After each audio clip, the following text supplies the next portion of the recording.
Today is Daniel Comeaux's first day on the job as Dallas police chief. For decades, Comeaux served the federal side of law enforcement with the Drug Enforcement Administration. Fox 4's Stephen Dial went one-on-one with the new chief. Stephen's live in our newsroom now with that story. Hey, Stephen. Hey, Casey. Yeah, Chief Comeaux walks into a department that already has a mandate when it comes to staffing and also his mission to continue to reduce violent crime.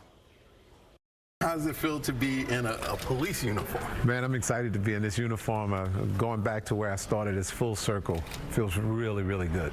It's a new day at the Dallas Police Department. Daniel Comeaux was named police chief 2 weeks ago, beating out 2 internal candidates. Comeaux comes to Dallas after leading the DEA field office in Houston. What's the biggest challenge, do you think, coming in day one?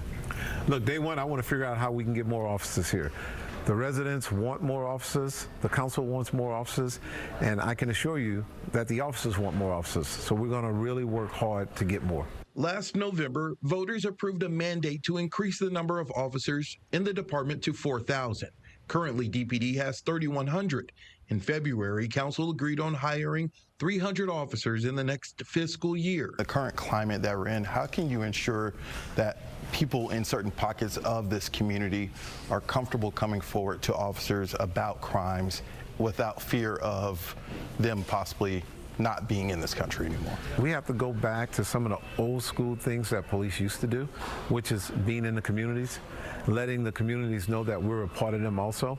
And when that happens, I think it will also help us reduce crime, because if they feel like they can actually call or text an officer, it's going to help. It's going to help the entire community. It's also going to help the police department. Talk about how you plan to, manage the relationship with the men and women in uniform, but also with City Hall. Look, the bottom line for me is I'm just going to do what's right. Whatever I think is right, that's what I'm going to do.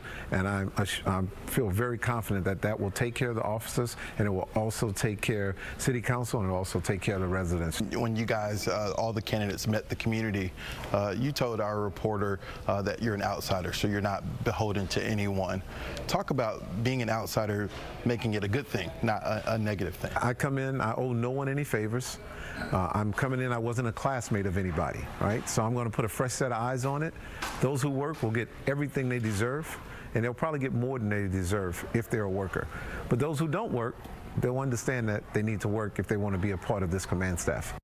I asked Comeaux about the size of his command staff and if there would be any changes. Former interim chief Igo announced his retirement last week. Comeaux said that he's looking at his organizational chart and will make a decision at the appropriate time.